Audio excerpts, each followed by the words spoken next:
Do you worry about your impact on young men? I think that Because, like I said, I'll be completely honest. I think a lot of what you say, they should be hearing. Yep. And I've tangible proof every day when I walk around that they are listening to everything you say. Yep. But there is other stuff you say where I don't want my sons, especially in that impressionable late teenage, to be listening to that. Correct. And that's a very... And I don't want my daughter to grow up and think that actually her only success in life will come if she's at home as some kind of servant to her man. Well, that won't be her only success, but that's a very professional question, and I'll give a very professional answer. I have a massive responsibility. With great power comes great responsibility, and I understand that young men do listen to everything I say.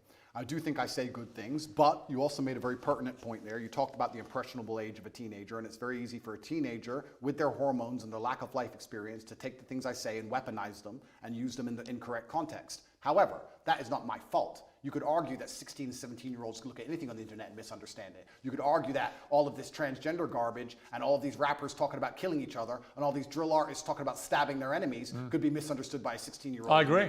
So that's not my fault. However, on that I totally agree. Okay, so I have a massive responsibility. And you are held to a different account, actually, to a lot of those rappers. Absolutely. Right? There's no question. I mean, the far swing is when John Legend rewrote the lyrics to Baby It's Cold Outside because apparently encouraged sexual assault, but wouldn't say a negative word about any of the disgustingly misogynist and actually very violent lyrics of his rap friends. Absolutely. That to me is total hypocrisy. And it is hypocritical. However, unlike all of these other people, I have taken into account my massive power and my massive responsibility, and I try to make sure that I use my words as carefully as possible so that they cannot be misconstrued or misunderstood. Can I make sure that no teenager on the planet who listens to me ever misunderstands me ever?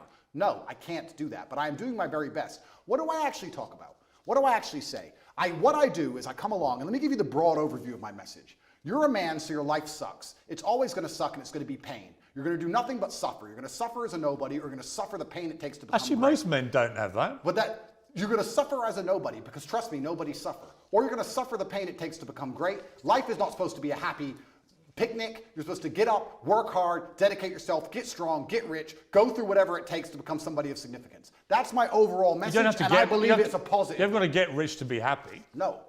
In fact, most of the super rich people I know in life are incredibly unhappy. Really? So you're setting a kind of false dream. Well, a lot of rich people are miserable. Have you ever seen a rich person give And a their lot of money people away? who have very little money can be very happy. Have you ever seen a rich person give their money away? Yes, of course. Okay, do you give all your money away? Will that make you happier, Piers? I don't know. Do you want the Romanian state to take it all? I didn't smile that day. And let me tell you that the reason I tell about men to become financially successful is for two reasons. One, because you have a job as a man to protect and provide, and you can do neither of those things if you are broke. That's the first reason. And the second reason I actually preach to young men to become as financially successful as possible is a greater, broader reason. And I believe we've entered a very interesting stage in humanity where the matrix is finally cracked. 3 or 4 years ago, there were certain narratives you could not talk against. But with Elon Musk owning X, and now we have Rumble, we have a lot more information on the internet, people are starting to tell the truth about many different subjects. There's a whole bunch of them we can name. And I like the idea of people who are free thinking with a free mind, who are not matrix controlled, making as much money as possible because it takes money to win wars, and I want these people to be financially successful. That's why I tell all of my fans who believe in me to become as rich as possible, because they understand that everything the government does is lie to them. And we need finance. You use the word truth there. I don't think it's necessarily that people want to promote truth. They want to promote their opinions. Often people's opinions on facts can be very different.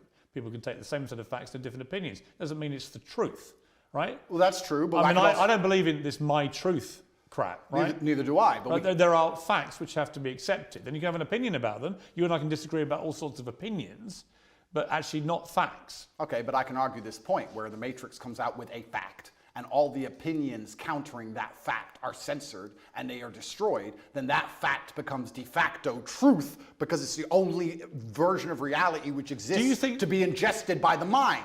So you still need varying opinions on all